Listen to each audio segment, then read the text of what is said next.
Hola, bienvenidos a nuestra primera sesión del estudio bíblico de Maranata Latino. Quiero hablarte de un tema que es trascendental en nuestra generación. ¿De qué tema quiero hablarte? La gran historia de Dios.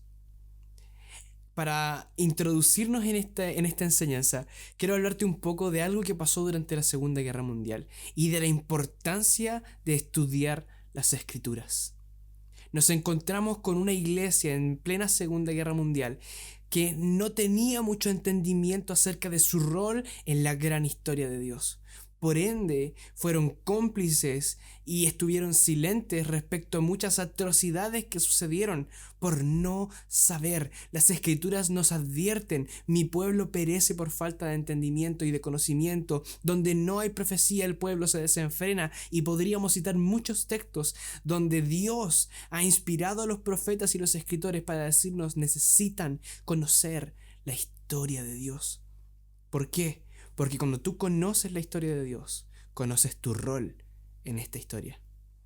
Y para hablarte de la gran historia de Dios, quiero tomar dos temas importantes, que son la primera profecía y la primera oración. Y esto sí o sí nos va a llevar al estudio de los últimos tiempos. Y quiero hacerte una pequeña introducción en esta clase acerca de la importancia y la relevancia del estudio de los últimos tiempos. Te voy a dejar las notas de esta enseñanza para que puedas descargarlas y así podamos ir juntos buscando y escudriñando a través de las escrituras qué es lo que Dios tiene para decirnos. Bien, cuando queremos hablar de un tema que trasciende todas las escrituras, tenemos que hablar de los últimos tiempos. Podemos ver en el cristianismo de la historia, desde que la iglesia es iglesia e incluso en el tiempo del viejo pacto, que la esperanza que caracterizaba la fe de Abraham, la fe de Isaac, la fe de Jacob, de Moisés y todos los grandes hombres de Dios era el día en que Dios iba a enviar al Mesías. Quizás los patriarcas no lo conocían como el Mesías, pero desde Adán venía esta esperanza. Y quiero dejarlo ahí para no hacerte un spoiler de lo que viene adelante.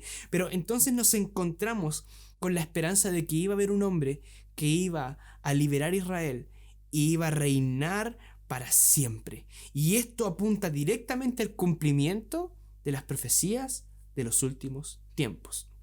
Entonces, ¿qué son los últimos tiempos?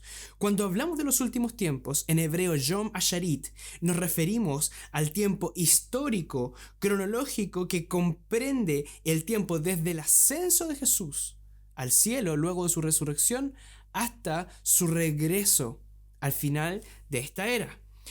Los últimos tiempos se mencionan de varias formas en la Biblia. Por ejemplo, el tiempo del fin, los postreros días, la postrera generación, el fin de la era, entre otros.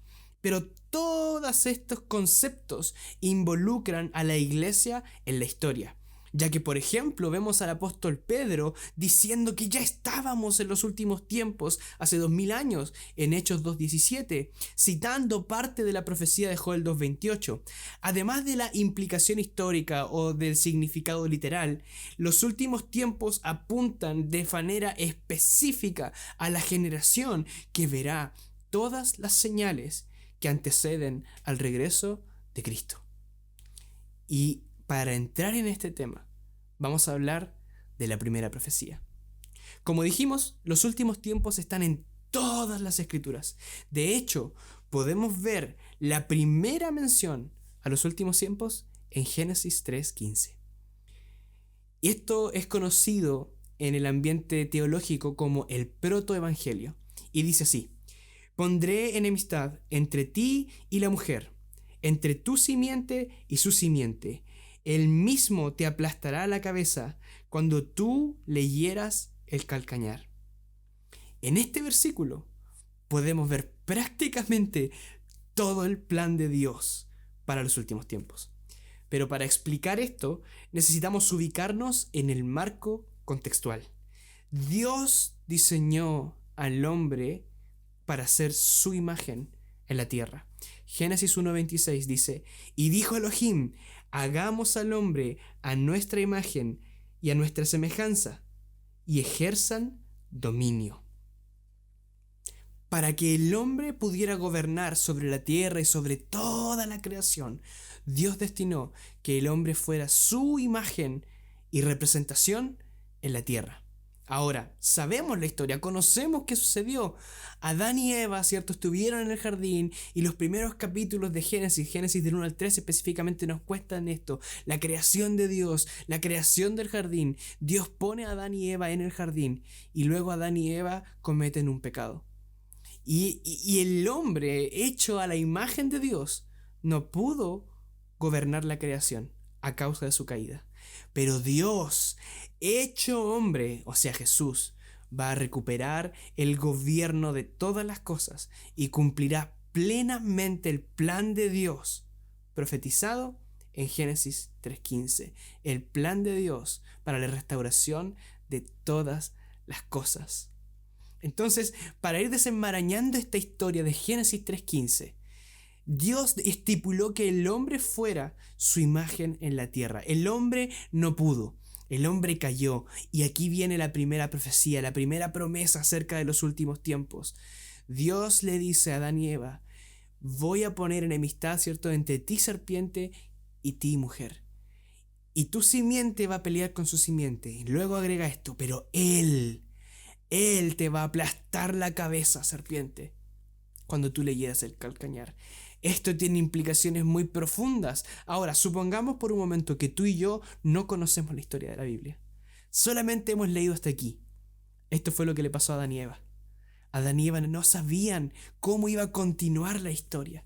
Adán y Eva no sabían cómo es que se iba a desarrollar el cumplimiento de esta promesa. Ellos solo sabían que un hijo de Eva iba a aplastarle la cabeza a Satanás. Por lo tanto, Génesis 4 nos lleva enseguida, el versículo 1 empieza a hablarnos de que ella tuvo un hijo y ella dice: he recibido un varón de parte de Jehová, pensando que este hijo iba a ser quien destruyera a la serpiente. Pero ¿sabes qué pasó? Bien, este hijo se llamó Caín y mató a su hermano Abel. Y nos encontramos con la desesperación del hombre. Y en Génesis 4 aparece una genealogía. La genealogía de los hijos de Caín y luego los hijos de Set. Y nos encontramos y las genealogías nos muestran algo. Cuando Moisés, inspirado por el Espíritu, pone esta genealogía en Génesis 4, nos está diciendo algo. Estamos en la búsqueda de aquel que va a aplastarle la cabeza a la serpiente. De este hijo que le va a aplastar la cabeza a la serpiente. Entonces, para todo esto, necesita cumplirse lo que fue profetizado en Génesis 3:15. Uno de la simiente de la mujer, o sea, un humano, será que le aplaste la cabeza a la serpiente. Será quien reciba de Dios todas las cosas. Ahora, este hombre tiene que ser Dios. ¿Por qué? Por la primera oración. Pero eso te lo dejo un poco más adelante. Este hombre es Dios, totalmente divino en un cuerpo humano. Y empezamos a ver Números 24:17, por ejemplo, que nos dicen que este hombre va a ser rey de Israel. Dice la profecía de Balaam que él va a ser el cetro de Israel, la estrella de Jacob. Entonces, ya no sabemos solamente que es un hombre, según Génesis 3:15, ahora también es un rey, según Números 24, versículo 17. Ahora, segunda de Samuel nos empieza a mostrar que este hombre va a ser de la tribu de Judá, porque va a ser del linaje del rey David. Dios profetiza a David a través del profeta Natán y le dice: cuando tú mueras, yo voy a levantar a uno de tu simiente y él va a edificar mi casa y reinará para siempre.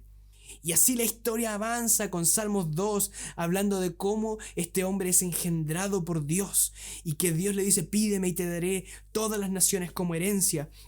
Y así podemos seguir viendo el desarrollo de la historia de este hombre que le va a aplastar la cabeza a Satanás.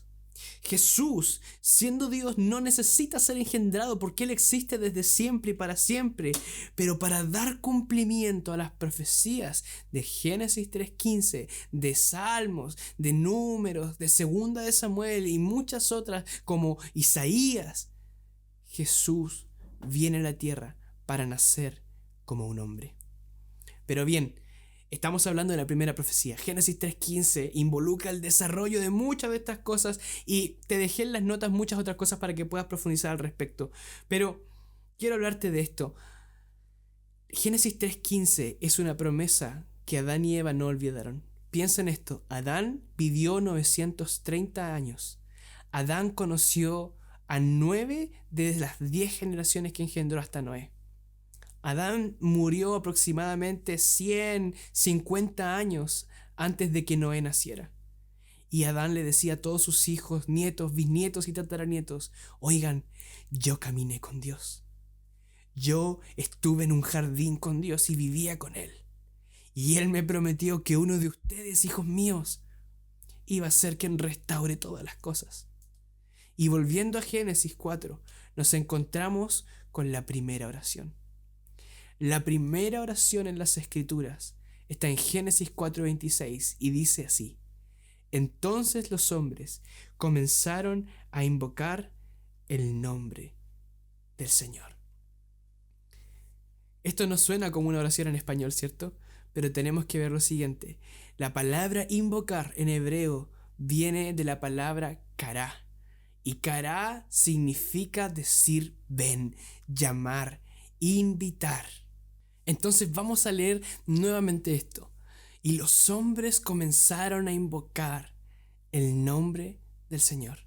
Como dijimos recién, y te lo repito, invocar viene del hebreo kará y significa decir ven, llamar, invitar. Los hombres se dieron cuenta de que no eran capaces de cumplir esta profecía, esta promesa, y comenzaron a decirle al Señor: ven, ven Señor, vuelve a restaurar todas las cosas. Ven Señor, vuelve a llevarnos al jardín, vuelve a tener intimidad con nosotros. Ven Señor. Y esa fue la primera oración, totalmente conectada a la primera profecía. Y esto es lo que la historia de Dios nos cuenta acerca de este hombre que va a venir y que va a reinar para siempre, que le va a aplastar la cabeza a Satanás. Pablo, miles de años después, va a decir en 2 Tesalonicenses capítulo 2: entonces vendrá aquel inicuo, a quien el Señor aplastará con el resplandor de su venida. Esto es intertextualidad. Pablo está tomando el contexto de Génesis 3:15 para decir: Yeshua es este hombre que le va a aplastar la cabeza a Satanás en su segunda venida. Y esto es glorioso porque, ¿sabes qué? Hay una palabra que yo personalmente amo, y es esta que aparece en la primera oración, que Pablo también la traduce en 1 de Corintios capítulo 16, versículo 22. Pablo dice: el que no ama al Señor sea maldito. Maranata. Pablo encierra toda la historia de Dios en una palabra. La resume en esta palabra, que es Maranata, una palabra aramea que, dependiendo de cómo la pronuncia, significa 3 cosas. El Señor vino, el Señor viene, ven Señor. Y Pablo resume la gran historia de Dios en Maranata. ¿Por qué? Porque Maranata es la primera profecía, es la primera oración. Pero no solo eso, no es solo la primera oración, es también la última oración en las Escrituras. Apocalipsis 22:17 dice: el Espíritu y la esposa dicen ven, o sea, Maranata. Pero no solo esto, sino que es también la oración, el clamor que va a cambiar la era. Las Escrituras siempre nos hablan de 2 eras: la era presente malvada, sobre la cual reina la muerte y Satanás, y la era venidera, la era en que Él va a venir y va a reinar para siempre.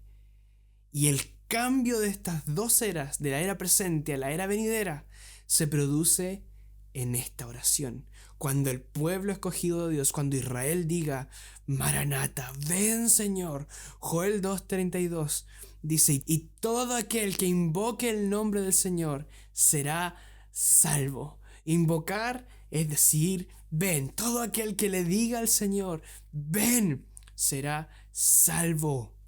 En el contexto del regreso del Mesías, en el contexto del regreso de Jesús.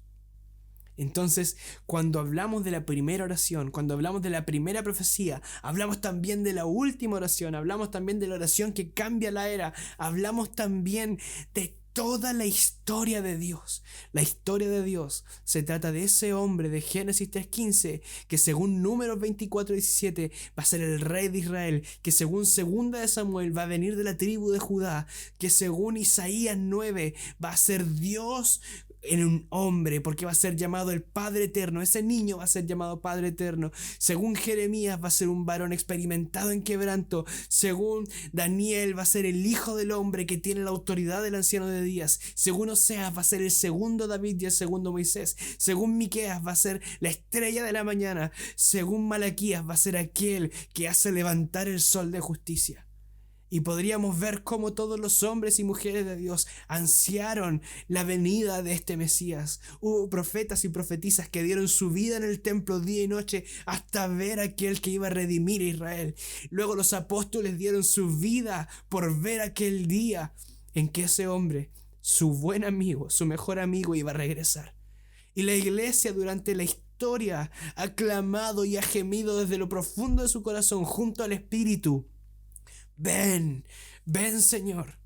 Y es momento, amado, amada, de que tú y yo volvamos a tomar el clamor Maranata, volvamos a levantar el clamor de los apóstoles, a levantar la esperanza de los profetas, a levantar la fe de los patriarcas, a levantar la bandera de estos hombres y mujeres que vivieron y murieron esperando una sola cosa: el día de la venida del Mesías.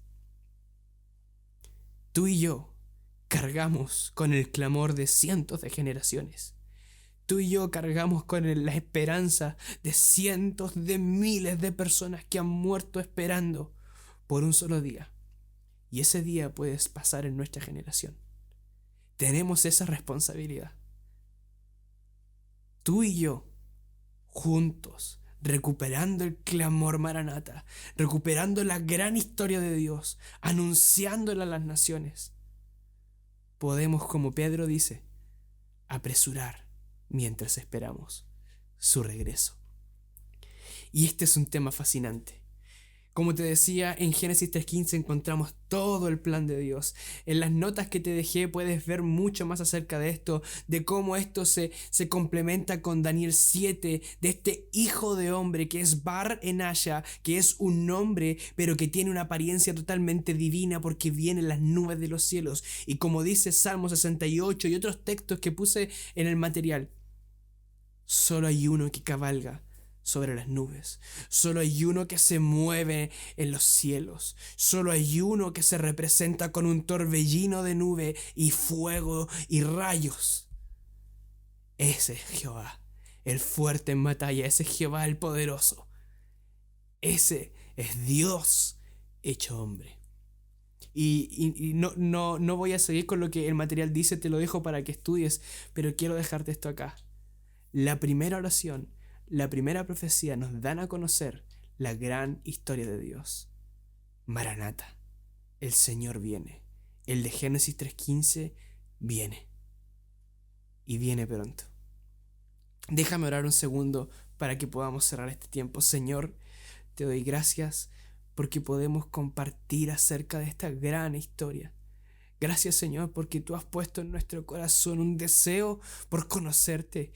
Y esta historia nos revela a través de los siglos, a través de las deportaciones, a través de los años, a través del sufrimiento y de la alegría, a través del gozo y del llanto, a través de hombres y mujeres que sufrieron y amaron, lloraron y rieron, viendo el plan de redención moviéndose en la historia hasta llegar al día de hoy. Señor, clamo que retomes el clamor Maranata en nuestro corazón. Espíritu Santo, ven a poner el clamor Maranata en nuestros corazones, para que junto al Espíritu la novia diga: ven Señor. En el nombre de Jesús oramos. Maranata.